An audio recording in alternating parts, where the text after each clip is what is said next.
How's it going, everyone? This is Jeremy Dixon from Elevate Clients Inc.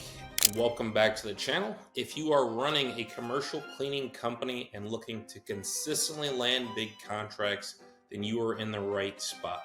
So today we're not going to talk about theory. We're going to talk about the cold hard facts and the results of what you can expect when running cold email.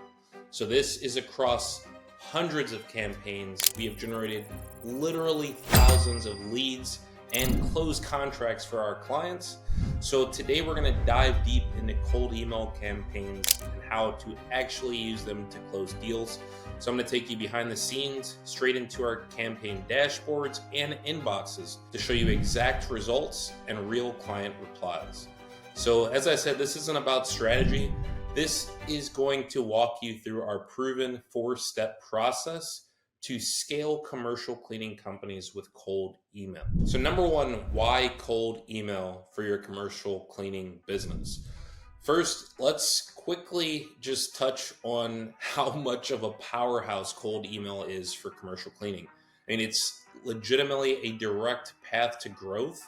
And when executed properly, it offers distinct advantages over other avenues. So if we're talking about scalability, with cold email, you can reach hundreds, even thousands of potential clients in a single day.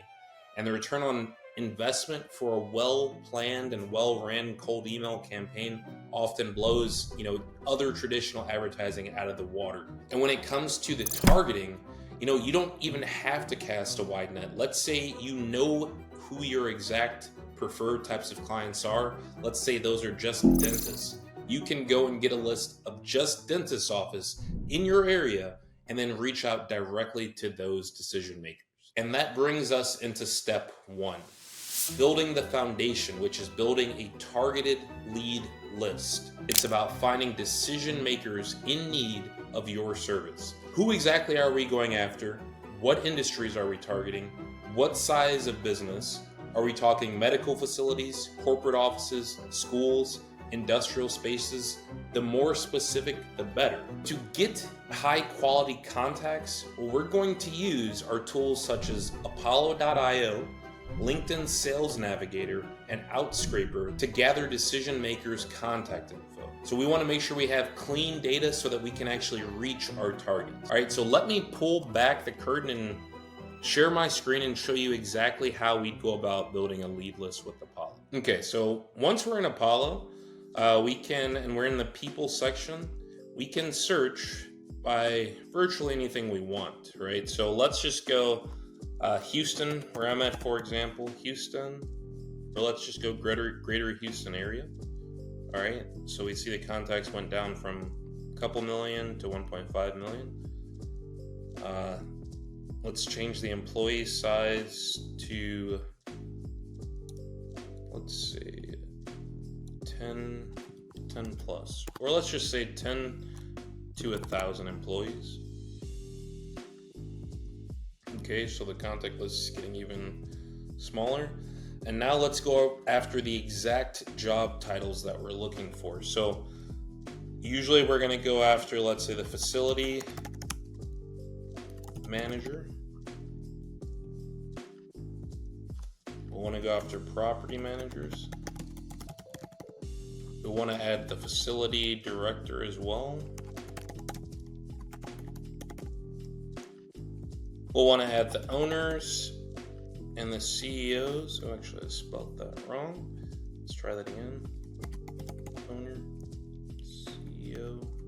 And then there's a couple more job titles that we could add, but that's good enough for now, just so you guys can get a good example of how this works. Then we'll want to go to email status, make sure we're getting verified emails. So now we have 8,500 prospects in the greater Houston area that we know have between 10 to 1,000 employees, right? And you can go even deeper with your targeting if you wanted to here, right? But just to give you guys a glimpse, this is how specific you can get. Then you can get the leads from here and export them, and then you can use those leads for your campaign after you clean the data. So by using tools like Apollo, we can ensure that our outreach actually hits our prospects with exactly who we want to work with as it gives us high quality contact info for decision makers. So step 2, crafting the cold email structure. So every component of this email plays a role in getting that initial response. So let's break it down. We'll start off with the subject line. So the subject line, think of that's your gatekeeper. So it needs to be concise, it needs to be intriguing. So think along the lines of quick question about Bob's Construction Cleaning, or a quick question about ABC Dental Office Cleaning, or improving dental office cleanliness, etc. Okay, so after the subject line, we have the opening, where in the opening, you want to immediately show that you've done your homework. So you want to reference something specific about the business, and it can be as simple as, I know that you guys are a top dental practice in the area, or something along those lines. So it's actually relevant to them instead of saying, hey, we do cleaning for everybody. After the opening, we have the problem. So the problem isn't about you, it's about their pain points. Are they struggling with inconsistent cleaning? Are they struggling with maintaining a professional image, or health concerns, depending on the type of business it is, right? So that's what you want in that, that problem phase. And then we have the solution, which is going to be you. So briefly present how your cleaning service directly addresses their problem. Highlight what makes your service the best. Maybe it's some specialized technique, eco-friendly products, or even, some unique quality control system that you have. And the final step is your call to action, which is obviously crucial. You're not going for the sale right away. You're not saying, hey, just, come sign up with us. But you're saying something simple like, hey, would you be open to us coming out to view the property so we can give you a quote? Or would you be open to a brief call to discuss this? So that's pretty much the end of the email right there. But then just one more thing is your signature, right? So just with your signature, keep it professional, keep it to the point. Name, title, company name. You don't want to add your website and your phone number. The reason why is because that's going to make your emails go to spam. All right, so with all that said, theory is one thing.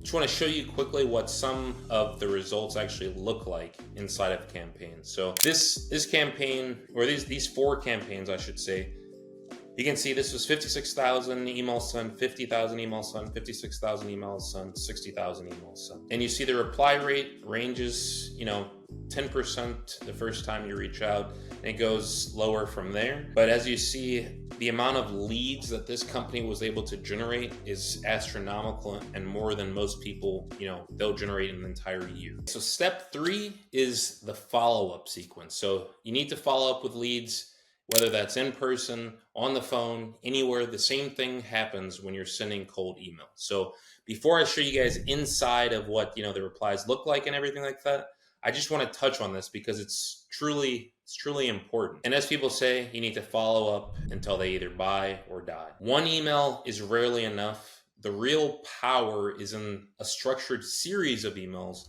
that get a response. Here's a typical sequence we employ. So email 1, it's going to be the initial outreach. This is the initial email we just discussed. Email 2, which will be 2 to 3 days later. This is going to be a value-based email, maybe just touching on a relevant statistic or insight into the facility management industry, or even a link to a helpful resource. Email 3, which will be 4 to 5 days after that. Here, you want to introduce some type of social proof, like maybe share a brief success story, or if you have a client in their industry, talk about how you helped them. Something interesting, without revealing any sensitive client info. And then email 4, people often will call this the breakup email. I don't like to call it that. I'd rather call it the, I'll touch base with you next time email.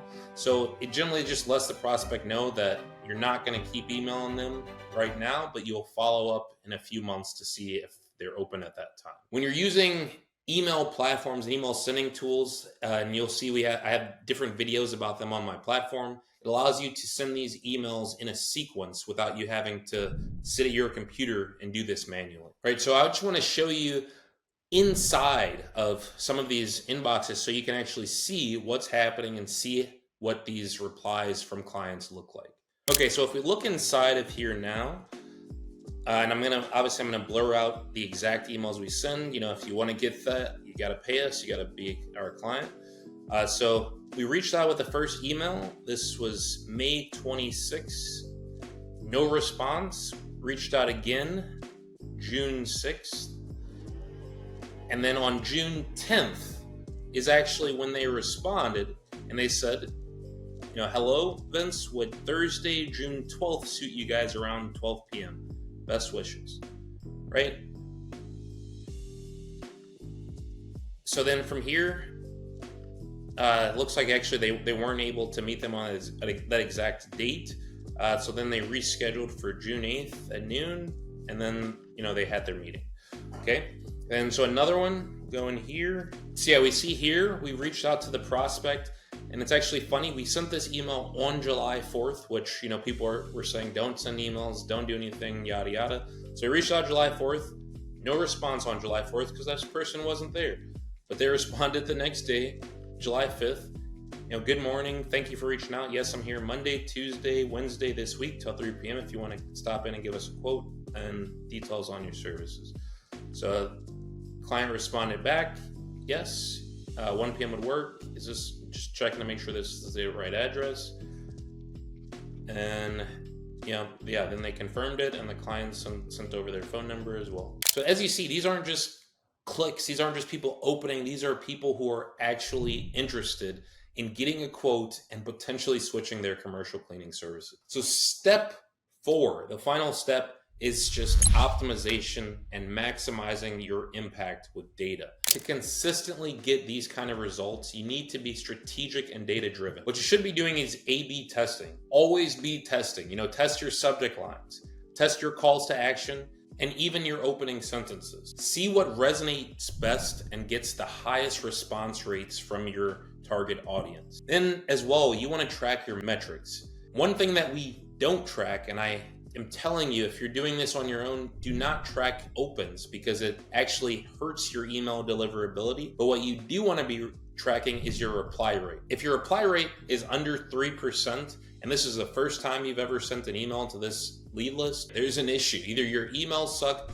or they're not getting delivered. And this is why having robust cold email platforms are non-negotiable, because they give you a lot of these crucial insights. Last thing I want to talk about is just persistence. Like I said before, the follow-up sequence is proof of this. It's about consistent, valuable outreach without ever being annoying. This 4-step process provides a powerful and proactive strategy for your commercial cleaning company to secure significant new contracts. So if you're ready to implement these proven strategies and start seeing your deal pipeline grow, then it's time to take action. The fastest way for us to help you implement this into your commercial cleaning business is for you to schedule a call down below with my team where we can walk you through the process, see if you're a good fit, and if you are, we will help you scale your company. Thanks for checking out the video. Don't forget to like the video if you found it valuable, subscribe for more. This is Jeremy from Elevate Clients Inc., and I will see you in the next one.